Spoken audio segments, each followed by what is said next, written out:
vintage stereos are popular. There's no denying it. It's really amazing how many times I'll spot a vintage stereo system in a commercial or in a TV show or movie. And as somebody that's relied on vintage stereo systems in order to make a living for the last 8 years, this is something I think about almost daily.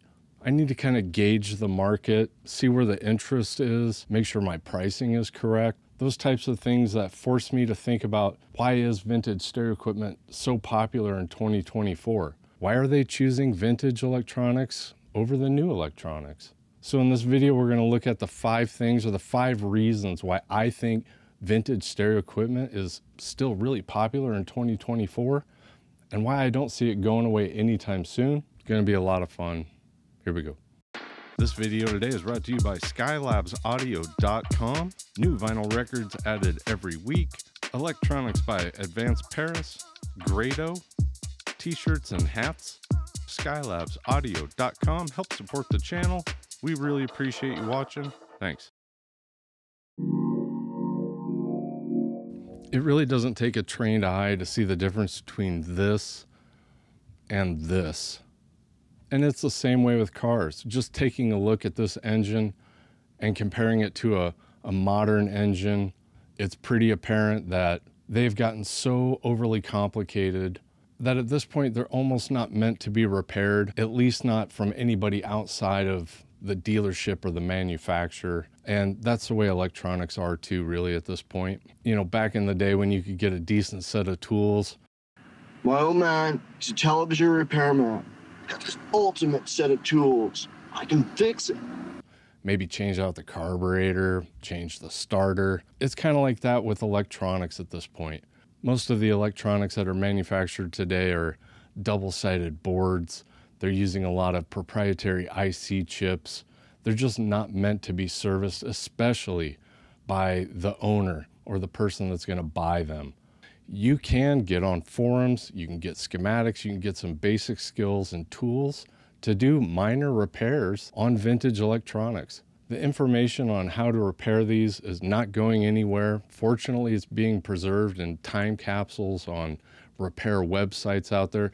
People are sharing the knowledge of what they went through to repair them. So for a person out there that's got a little bit of time, wants to learn, there's something very rewarding about fixing a piece of electronics. Don't underestimate the power of nostalgia. And with nostalgia, it's not just vintage electronics. There are huge followings out there for vintage gaming. I've gone down rabbit holes looking for toys that I used to have. You can tell there's demand for it. I'm not the only one on eBay late at night looking up my Castle Grayskull from He-Man. That's big money, just like the vintage electronics are. It has to do with remembering a time in your life that was maybe more enjoyable for you. So there's definitely a nostalgia factor with vintage electronics, and something we hear almost every single week, without a doubt. Somebody will say, why aren't they making equipment that even looks like vintage electronics? And really they are. Quite a few manufacturers have made kind of throwback type of amplifiers or speakers. The problem is most people don't like the price of them. If you go to think about a manufacturer like Pioneer or Marantz, that's still in the game somewhat. What it would cost to make an SX 1980 or a 2270. It would be way outside of most people's budgets. And that's why they haven't. Those companies know the demand's there. Those companies are aware of vintage electronics and the demand for it. They just can't figure out a way to remake that equipment and get it to you in a price that you're willing to pay for. It's definitely obvious that some of these manufacturers have implemented some of their vintage or retro styling into some of their newer offerings. Companies like Yamaha, Technics, NAD, they've definitely given a nod to some of their former electronics, and that reason is because they do know the demand for vintage electronics.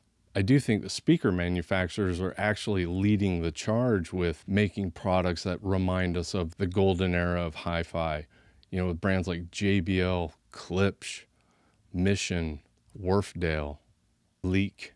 There's several speaker manufacturers out there that you can't deny that they are looking into their past in order to make the designs for today. And while shops like ours that specialize in vintage electronics are definitely getting a premium for them, there are still a lot of really good deals out there. If you're kind of a gambler, you have to put on your Kenny Rogers hat. You really need to know what you're looking for. Watch a lot of YouTube channels like this one, maybe. We try and cover some of the problematic things to look out for if you are buying vintage electronics. But if you know what you're looking for, there are still really good deals to be had. I see them all the time on Facebook and Craigslist. The cost of entry is definitely adding to the popularity of vintage electronics.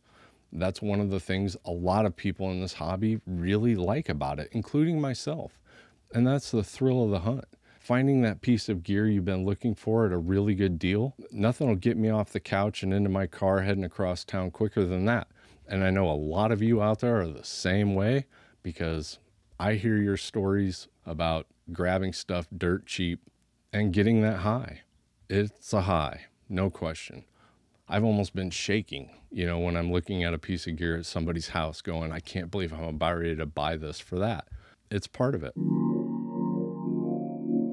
Somebody will come in, they'll say, I'm looking for a stereo. I want to get back into turntables, so I need something with a phono preamp. And I think a lot of times people don't realize either you can get a turntable with a built-in phono preamp in it, or you can buy a pretty inexpensive phono preamp that sounds decent. They go all the way up to crazy money. You can spend as much money as you want on a phono preamp, but you definitely have everything in between to make sure that the phono preamp is not the bottleneck in your system.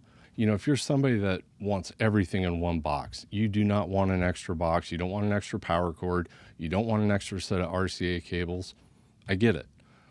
But a lot of people out there just don't realize that's even an option. They're under the assumption that if their receiver does not have a phono input, then that receiver is never going to work with a turntable. And it's just not true. But I do think it is steering people towards vintage electronics, because we do hear it quite a bit. And that is one of the reasons why we carry so many different phono preamps. Because if somebody comes in and they say, I need to get a new receiver because I want to get into turntables, it's too bad because I love the one I got, I am definitely not going to try and sell them a vintage receiver. Most likely, I'm going to start with telling them, you just need a phono preamp. We have several at all different kinds of price points. If they still want a vintage receiver after that, that's different. But a lot of people don't know, and that's not true. You don't have to have a vintage receiver for a turntable. I'm already editing the video at this point, and something occurred to me, and that is, I didn't mention sound. So before we get into the number one reason why vintage stereo equipment is so popular in 2024, there's no question a lot of people are into vintage electronics because of the sound. But sound is so subjective. There will be just as many people that will say, the sound of modern equipment is better than vintage, and those that will say the sound of vintage equipment is way better than modern. I'm sorry if I ruined the opportunity for some of you keyboard warriors out there to really dial me up. Feel free to go down in the comments and tell me how absurd it would be to make a video on vintage electronics and not talk about the sound. Because I appreciate those comments too. It's all good. It really is. And definitely the biggest reason why I feel vintage electronics is so popular in 2024 comes down to one thing, and that are these beautiful little RCA cables that are almost 100 years old. And why you might be thinking, well, big deal, who cares about RCA cables? And I thought about this because I asked myself, what would need to change in order for me to lose interest in vintage electronics? If there was a new way of sending analog signal from a source to an amplifier, that would probably be it. However, we're going on almost 100 years of using the same cable for our analog source. That's crazy. In 1936, think about what was around in 1936. We're talking about a long time ago. A company called the Radio Corporation of America introduced the RCA cable.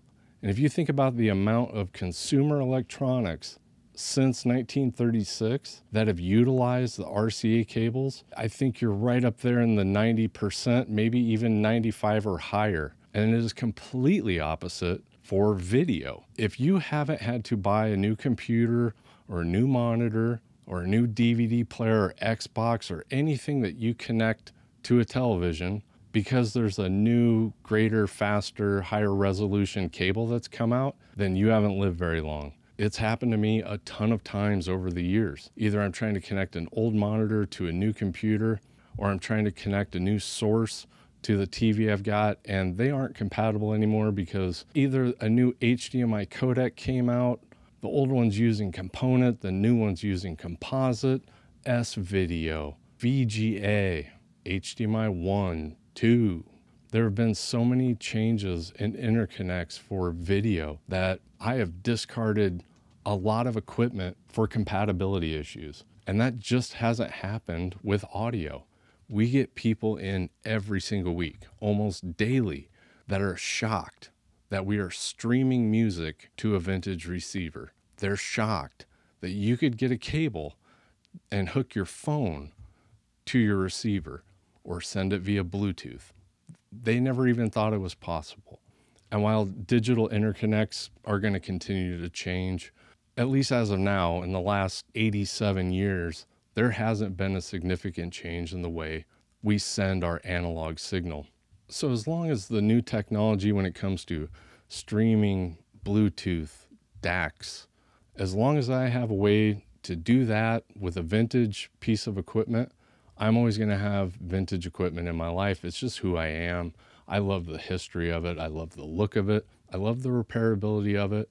And so for me, I really think that simple little RCA that was invented in 1936 has had a huge role in my life and a lot of you out there.